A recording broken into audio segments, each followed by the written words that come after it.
आज की कहानी है एक ऐसे कैदी की जो हर बार जेल से भाग निकलता है, फिर चाहे कितनी भी सिक्योरिटी क्यों ना हो। ये कहानी है जापान के सबसे खूंखार कैदी सुजुकी की, जो इस समय जापान की सबसे हाई सिक्योरिटी जेल में अपनी सजा काट रहा है।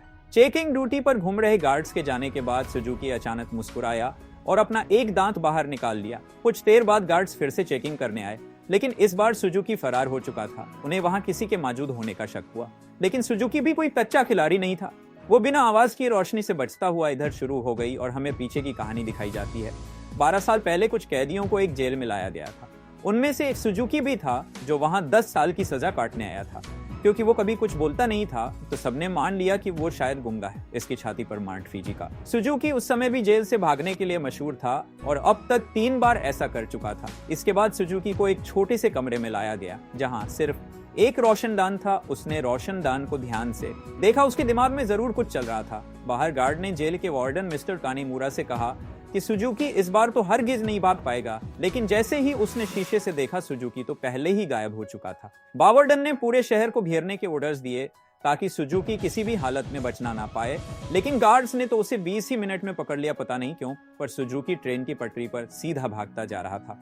इसके बाद उसे फिर से उसी कमरे में कैद कर दिया गया, लेकिन इस बार उसके हाथों में हथकड़ियां थी। जब एक गार्ड ने अंदर झांक कर देखा तो सुजुकी मुंह पर चादर ओढ़े सो रहा था। गुस्से में उसने सुजुकी को चादर हटाने को कहा, क्योंकि वो कोई चांस नहीं लेना चाहते, लेकिन जब बार बार कहने पर भी उसने चादर नहीं हटाई तो गार्ड्स ने मिलकर उसकी बुरी तरह पिटाई की। अगली सुबह वार्डन ने सुजुकी के सारे पुराने रिकॉर्ड्स निकाले। ध्यान से पढ़ने पर उसे पता चला कि जब भी सुजुकी जेल से भागता है तो हर बार वो ट्रेन की पटरी पर ही पकड़ा जाता है।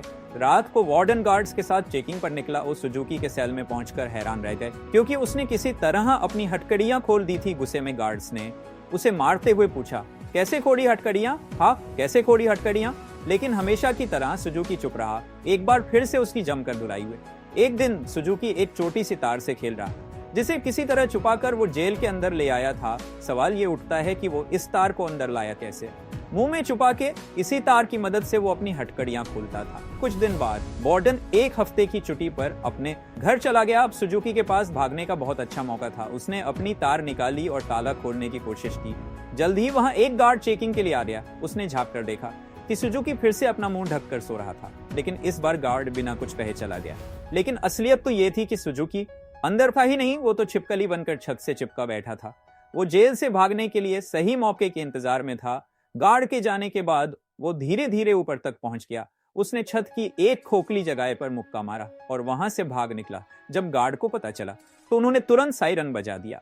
वार्डन को भी खबर पहुंचा दी गई और वो तुरंत जेल के लिए निकल गया। अगले सुबह पुलिस वाले सुजुकी को पकड़ने का प्लान बना रहे थे, तभी वार्डन भी वहां पहुंच गया। उसने कहा कि सारे प्लान छोड़कर सिर्फ एक टीम पास की ट्रेन की पटरियों पर भेज दो। ऑफिसर को भी लगा, अरे ये बूंदा हो गया, वो पागल थोड़ी है, हर बार सेम जगह जाएगा।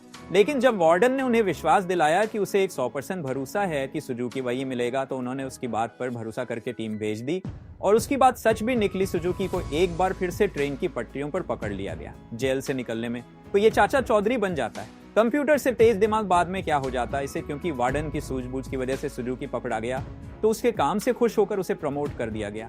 अब वो एक बड़ा ऑफिसर बन चुका था, जो देश की सारी जेलों में जाकर कैदियों की हालत की चेकिंग करता था। उधर सुजुकी एक बार फिर से भाग निकला और फिर से पटरियों पर पकड़ा गया। हर साल उसे एक नई जेल में भेजा जाता, जिसमें और ज्यादा टाइट सिक्योरिटी होती, लेकिन वो हर जगह से बचकर निकल जाता था। इसी वजह से मीडिया ने उसे स्टार भगोड़े का खिताब दिया और वो पूरे देश में मशहूर हो गया। 12 साल बाद उसे सेंट्रल जेल में लाया गया। यहाँ वो कड़ी सिक्योरिटी में था, क्योंकि 10 गार्ड सिर्फ उसी पर निगरानी रखने के लिए खड़े थे। उसका कमरा भी पूरी तरह सीमेंट से बना था और दरवाजे पर कई ताले थे। ये वही आइसोलेशन सेल है जो हमने कहानी की शुरुआत में देखा था। गार्ड्स के जाने के बाद सुजुकी ने चारों ओर नजर दौड़ाए। वो एक बार फिर से भागने की तैयारी में था। एक गार्ड ने खाना लाकर उसके सेल में रखा, लेकिन उसके जाने से पहले ही सुजुकी ने उसे पकड़कर हथकड़ी लगा दी। गार्ड ने तुरंत सीटी बजा दी, जिससे कई और गार्ड्स वहां आ पहुंचे। उन्होंने मार मारकर उसकी बुरी हालत कर दी। होश आने पर सुजुकी ने दरवाजे से गार्ड्स को जाते देखा। उसके चेहरे से खून टपक कर लोहे की सलाखों पर गिर रहा था। अगली सुबह गार्ड्स ने उसकी हथकड़ियों पर कुछ और पेच कस दिए ताकि इस बार वो उन्हें खोल ना पाए जाने से। पहले वो एक बार फिर से उसके शरीर की थोड़ी मेंटेनेंस करके गए। इसी तरह सुजुकी के दिन बीत रहे थे। वो जानबूझकर गार्डस से पंगे लेता, वो उसे मारते और फिर वो अपना खून लोहे की सलाखों पर डबका था। एक दिन गार्डस ने उसे इतना मारा कि उसका दांत टूटकर गिर गया, लेकिन सुजुकी ने उसे उठा लिया और उसे देखकर अजीब तरीके से मुस्कुराने लगा। ऐसा लग रहा है जैसे ये सब उसके प्लान का हिस्सा है। इसके बाद सुजुकी दीवार पर अपने दांत से कुछ बनाने लगा। कुछ हफ्तों बाद सुजुकी ने एक और गार्ड पर हमला कर दिया। इस बार उसे सबसे खतरनाक सजा दी गई। उन्होंने उसे एक लंबी जंजीर से बांधकर ऊपर लटका दिया। 1 साल बीत गया और सुजुकी अभी भी सजा काट रहा। उसकी हालत बहुत बुरी हो चुकी थी, शरीर सड़ने लगा था और उसके घावों पर कीड़े पड़ चुके थे।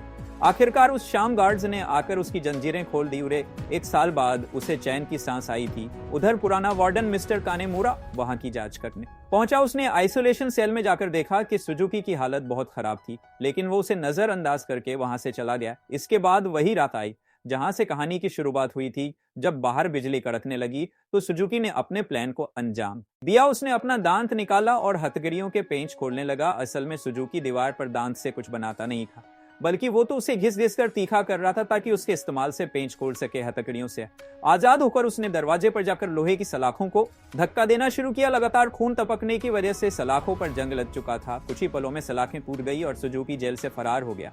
इसके बाद सुजुकी के जन्म की कहानी बताई गई। उसके पैदा होते ही उसकी मां की मौत हो गई थी और उसका बाप जेल में सड़ रहा था। इसी वजह से वो अपने रिश्तेदारों के घर पला। एक दिन सुजुकी जंगल में प्रैक्टिस कर रहा था जब उसे दूर से एक आदमी आता दिखाई दिया। ये कोई और नहीं उसका बाप था। उन्होंने कुछ समय बातें की और तभी उसने अपने पिता की चाहती पर मार्ट फीजी का एक टैटू देखा। बदकिस्मती से जल्दी वहां कुछ पुलिस वाले आ गए जो सुजुकी के पिता को पकड़ना चाहते थे। वह उन्हें देखकर रेल की पटरी पर सीधा सीधा भागने लगा। इस दिन सुजुकी ने कसम खाई कि एक ना एक दिन अपने पिता से जरूर मिलेगा। वर्तमान समय में सुजुकी फरार होकर एक बार फिर से पटरियों पर दौड़ रहा। मिस्टर कानीमुरा ने पीछे से उसे रुकने के लिए आवाज दी और हैरानी की बात यह थी कि वो रुक भी गया। कुछ ही देर में गार्ड्स की एक टीम आकर उसे पकड़ कर ले गई। देश की सबसे कड़ी सिक्योरिटी की जेल भी सुजुकी को नहीं रोक पाई। इसलिए मिस्टर कानीमुरा ने उसे धरती की सबसे खतरनाक जेल प्रिजन आयल में भेजने के ऑर्डर्स दे दी। प्रिजन आयल किसी मामूली जेल की तरह नहीं थी। वो समंदर के बीचों बीच बनी थी जहां लगातार तेज वहां रहता था और सबसे जरूरी बात, वहां ट्रेन की पटरी तो बिल्कुल नहीं थी और समंदर शार्क्स से भरा हुआ था। इसलिए वहां से भागकर बच निकलना एकदम नामुमकिन था। जेल के अंदर के हालात भी इतने ही खतरनाक थे। पूरी जेल में चारों ओर हजारों गार्ड्स थे और अगर कोई कैदी भागने की कोशिश करता तो उसे देखते ही गोली मार देने के ऑर्डर्स थे। जब सुजुकी वहां पहुंचा तो उसे तुरंत उसके सेल में बंद कर दिया गया। वो कोई कमरा नहीं बल्कि कुछ रॉड्स थी जिनने सुजुकी के शरीर के आसपास ऐसे जोड़ दिया गया था जिससे भागना तो दूर वो हिल डूल भी ना सके। उधर कानीमुरा ने जेल की लाइब्रेरी में जाकर सुजुकी के बारे में जानकारी निकालनी शुरू कर दी। ढूंढने पर उसे कुछ पुरानी फाइल्स मिली जिनने वो पढ़ने लगा। उधर जेल में सुजुकी ध्यान लगाकर खड़ा था। हालांकि बाकी लोगों के लिए वहां से भागना नामुमकिन था, लेकिन सुजुकी के दिमाग में कुछ तो खिचड़ी पक रही थी। अचानक उसने अपने दोनों कंधों को डिसलोकेट कर लिया और उस छोटी सी जगह से सिकुड़कर धीरे धीरे बाहर निकलने लगा।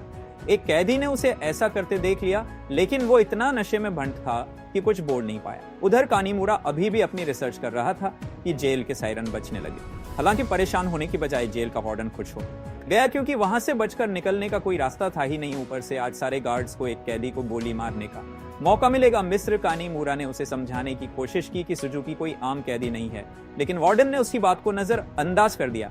अगली सुबह कई गार्ड्स को बंदूकें देकर पूरे आइलैंड में फैला दिया गया। वार्डन अपने आदमियों को कुछ समझा रहा था कि वहां मिस्र कानीमुरा आ गया। उसने वार्डन को बताया कि सुजुकी असल में अपने बाप को ढूंढने आया है जो इसी आइलैंड पर कैद है।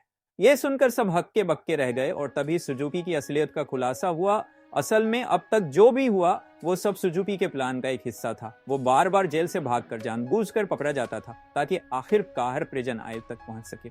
उसका असली मकसद था अपने पिता को। सुजुकी अपने पिता से मिला और एक दूसरे को इतने साल बाद देखकर दोनों खूब रोए। बदकिस्मती से मिस्टर कानीमुरा वार्डन और बाकी के गार्ड्स के साथ वही आ रहा था, लेकिन उनके पहुंचने से पहले ही सुजुकी उस बूढ़े आदमी के साथ गायब हो गया। सुजुकी अपने पिता को आइलैंड के छोर तक ले आया। उसने पहले से ही वहां एक पैराग्लाइडर तैयार कर रखा था।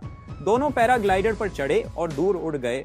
दूसरी ओर मिस्टर कानीमुरा ने एक बूढ़े आदमी से बात करने की कोशिश की जो सुजुकी के पिता के साथ ही कैद था।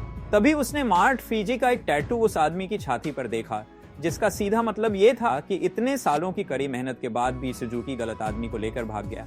अब इससे बुरी किस्मत तो किसी की नहीं हो सकती। क्या आप अपने पिता के लिए इतनी परेशानियां सह सकते हैं? कमेंट्स में जरूर बताना।